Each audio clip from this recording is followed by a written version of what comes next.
Balita Express.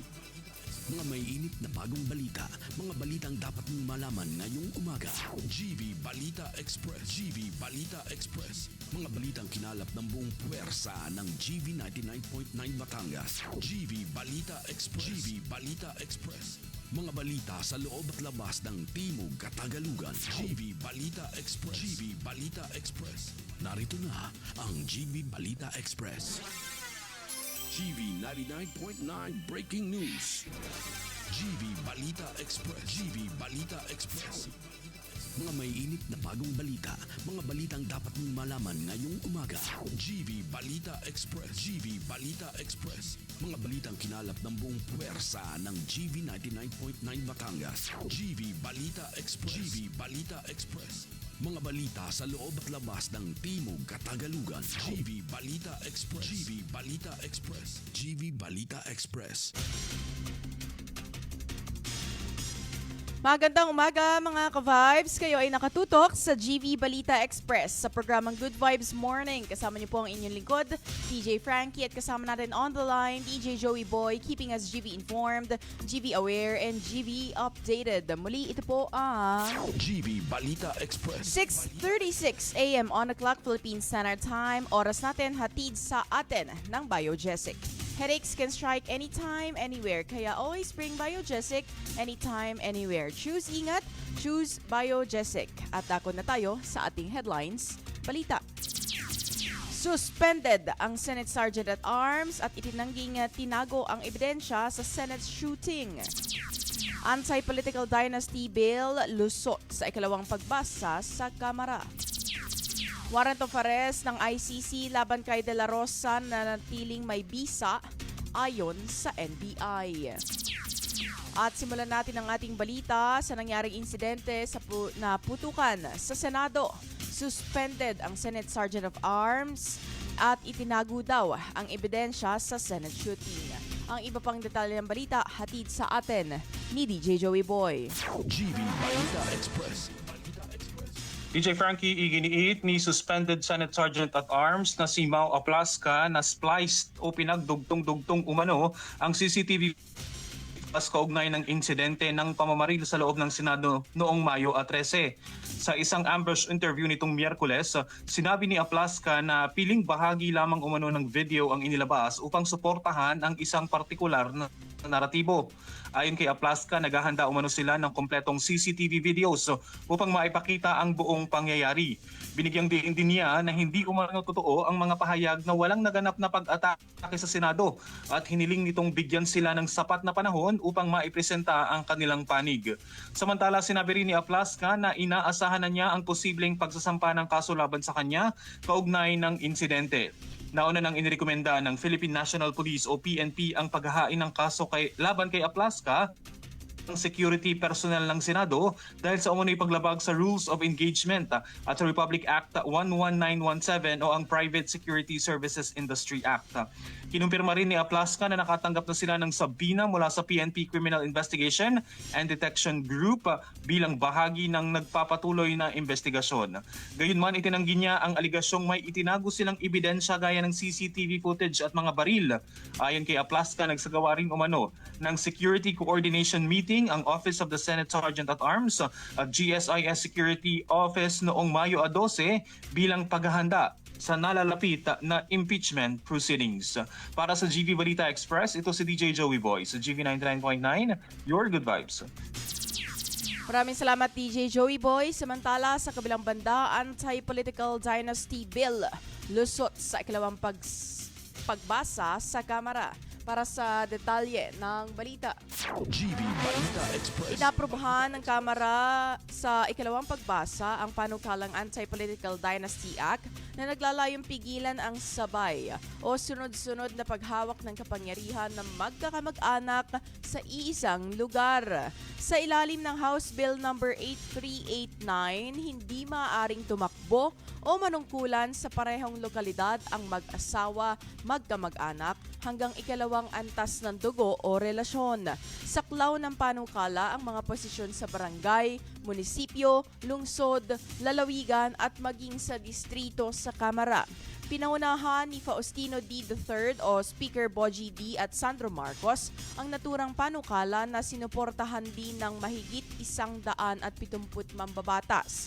Ayon sa mga may akda, layunin ng panukala na mapalakas ang tiwala ng publiko sa pamahalaan at mabigyan ng pantay na pagkakataon ang iba pang nais pumasok sa serbisyo ng publiko. Kapag naisa batas, kinakailangan ding isumite ang mga kandidato ng sinumpaang salaysay ng Commission on Elections o COMELEC bilang patunay na hindi sila kabilang sa ipinagbabawal na political dynasty. Ipapatupad ang batas sa susunod na halalan kapag ganap na itong naaprubahan. Para sa GV Balita Express, ako po si DJ Frankie sa GV 99.9, Your Good Vibes. Sa ibang balita naman, warrant of arrest ng ICC laban kay Senador De La Rosa na nanatiling may bisa ayon sa NBI. Ang detalye ng ating balita ay hahatid sa atin ni DJ Joey Boy. GV Balita Express. Iginiit ni Melvin Matibag, Direktor ng National Bureau of Investigation o NBI na nananatiling valid o may bisa ang warrant of arrest ng International Criminal Court laban kay Senador Ronald Bato de la Rosa kahit may nakabinbing petisyon sa Korte Suprema upang harangin ito. Ayon kay Matibag, iginagalang nila ang proseso sa Korte Suprema ngunit malinaw umano na nananatiling epektibo ang ICC warrant na una nang kinumpirma sa publiko noong nakaraang linggo. Sinabi rin ng NBI na tinangka nilang ipatupad ang warrant noong Mayo 11, subalit umatras ang ahensya matapos ilagay ng Senado si Senator De La Rosa sa protective custody. Samantala, sinabi naman ng Department of Interior and Local Government o DILG na hinihintay nito ang magiging desisyon ng Korte Suprema bago magsagawa ng anumang hakbang kaugnay sa naturang waranta. Matatanda ang itinuturing ng ICC si De La Rosa bilang co-perpetrator sa war on drugs ni dating Pangulong Rodrigo Duterte na ikinasawi umano ng libo-libong individual. Naghain naman ang kampo ng senador ng urgent motion sa Korte Suprema kabilang ang kahilingang ipatigil ang implementasyon ng ICC warranta. Para sa GV Balita Express, ito si DJ Joey Boy sa GV 99.9, Your Good Vibes. Pasadahan naman natin ang balitang lokal, mga ka-vibes. Grass fire sa Taal Volcano Island agad na naapula ng otoridad. Para sa detalye ng balita, GV Balita Express. agad na rumispende ang Philippine Coast Guard Substation o CGSS San Nicolas, katuwang ng Bureau of Fire Protection San Nicolas kaugnay ng naiulat na grass fire incident sa Taal Volcano Island kahapon ng ika-20 ng Mayo. Habang nagsasagawa ng Coastal Security Patrol sa paligid ng Taal Lake, napansin ng mga tauhan ng CGSS San Nicolas ang hindi pang karaniwang usok na nagmumula sa bahagi ng Taal Volcano Island. Dahilan upang agad silang makipag-ugnayan sa BFP San Nicolas at magsagawa ng response operation sa lugar. Kasunod nito, nagsagawa ang response team ng Fire Boundary Establishment at clearing operation sa pamamagitan ng pag-aalis ng mga tuyong damo at iba pang madaling magliyab na materyales upang maiwasan ang paglawak ng sunog. Batay sa pinakahuling monitoring ng CGSS San Nicolas, unti-unti nang humuhupa ang grass fire sa isla. Wala namang naitalang sugatan o anumang insidente sa mga responding personnel habang isinasagawa ang operasyon. Patuloy namang koordinasyon ng CGSS San Nicolas at BFP San Nicolas at iba pang kinauukulang ahensya para sa tuloy-tuloy na monitoring ng sitwasyon bilang bahagi ng pagpapanatili ng kaligtasan ng publiko at pangangalaga sa kapaligiran sa loob ng Taal Volcano Protected Landscape. Pinapaalalahanan din po ang publiko na mag-ihigpit pa rin na ipinagbabawal ang pagpasok sa Taal Volcano Island alinsunod sa umiiral na permanent danger zone sa nasabing lugar. Para sa GV Balita Express, ako po si DJ Frankie sa GV 99.9, Your Good Vibes. At dako naman tayo sa Balayan, Batangas. 3.5 million pesos na halaga ng smuggled cigarettes na samsam sa Balayan. Isang suspect arestado. Nasa kabilang linya pa rin, DJ Joey Boy, ibalita mo. GV Balita Express. DJ Frankie, mga ka-vibes, nasamsam ng mga otoridad ang tinatayang 3 milyon o mahigit 3 milyong pisong halaga ng smuggled na sigarilyo, habang isang suspect naman ang naaresto sa isinagawang police operation sa bayan ng Balayan. Ayon sa ulat ng Philippine National Police o PNP, isinagawa ang pinagsanib na operasyon ng 1st Provincial Intelligence Team, Provincial Intelligence Unit ng Batangas PPO, 2nd Batangas Provincial Mobile Force Company at Balayan Municipal Police Station bandang alas 5:30 ng hapon noong Mayo 19 sa barangay Gimalas. Kinilala ang naarestong sospek na si alias Norilin, 32 taong gulang at residente ng nasabing barangay matapos umanong magbenta ng kontrabandong sigarilyo sa isang police poster buyer kapalit ng marked money.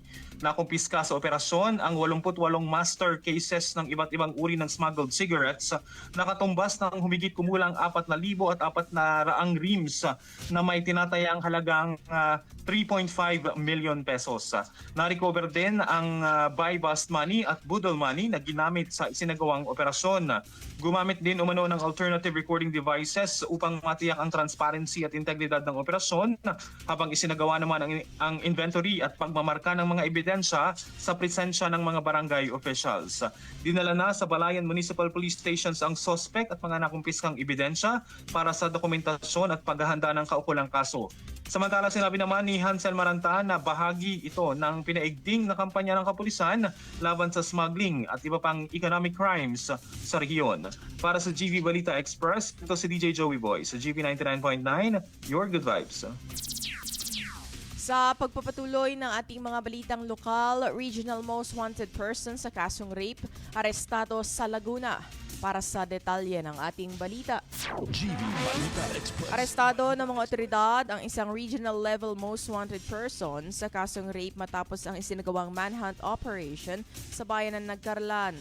Ayon sa Police Regional Office Calabarzon o PRO 4A, isinagawa ng tracker team ng Santa Rosa Component City Police Station ang operasyon sa ilalim ng Upland Manhunt Charlie.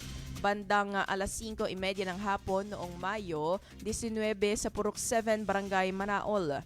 Kinilala ang naarestong suspect na si alias Carlo, 25 anyos at residente na nasabing barangay. Inaresto siya sa bisa ng warrant of arrest na inilabas ng Regional Trial Court Branch 101 sa Santa Rosa noong Mayo na ikalima, kaugnay ng kasong paglabag sa Republic Act 8353 o Anti-Rape Law of 1997.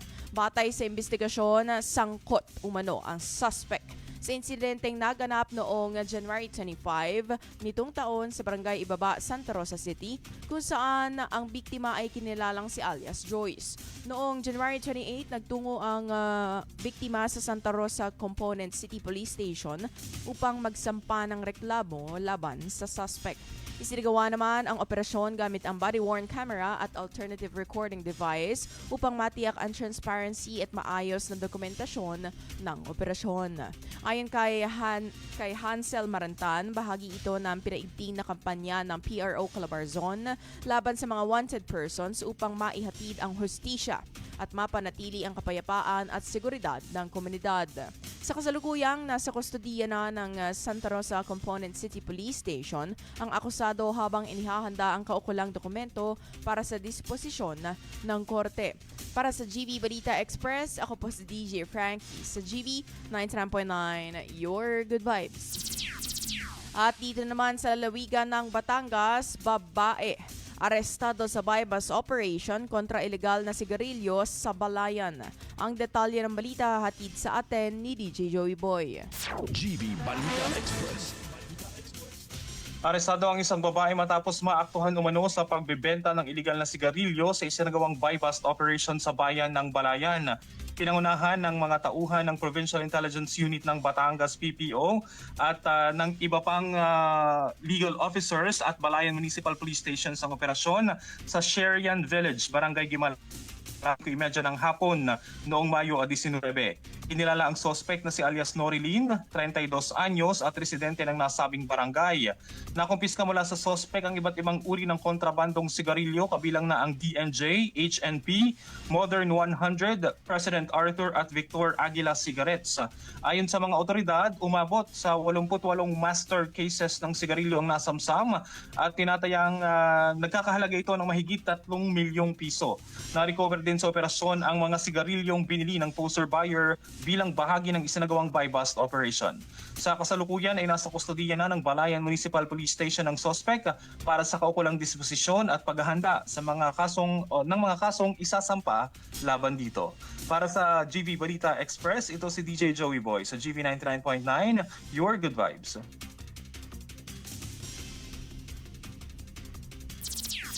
At para naman balik tayo sa Taal Volcano Update. Bulkang Taal nananatili pa rin sa Alert Level 1. At para sa detalye ng balita, GV Balita Express. nananatiling nasa Alert Level 1 ang Taal Volcano ngayong araw.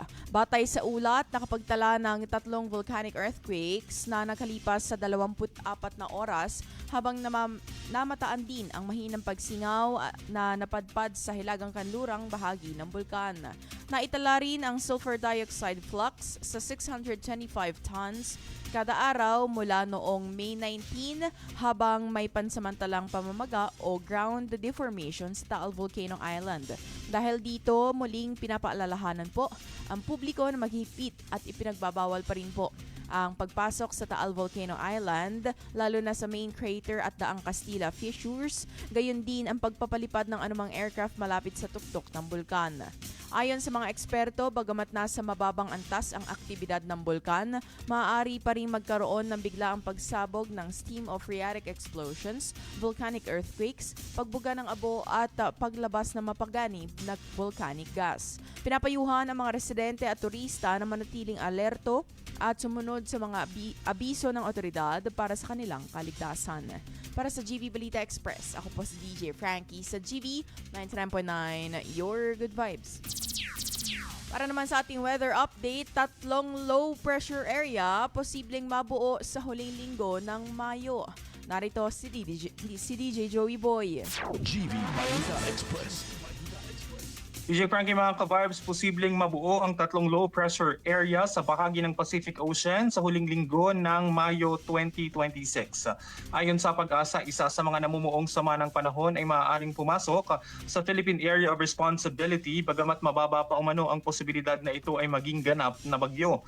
Sinabi rin ng ahensya na nakikita na ang mga senyales ng pagpapalit na tag-ulan sa bansa dahil sa mas madalas na localized thunderstorms at pag-ulan na nararanasan sa ilang rehiyon.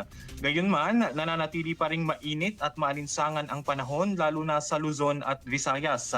Pinapayuhan ng publiko na manatiling updated sa mga weather bulletin at maghanda sa posibleng pabago-bagong lagay ng panahon sa mga susunod na araw.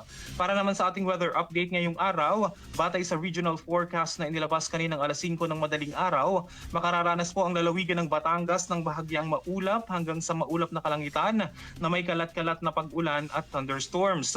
Inaasahan ang temperaturang nasa 25 to 35 degrees Celsius sa maghapon habang naglalaro naman sa 25 to 31 degrees Celsius pagsapit ng gabi.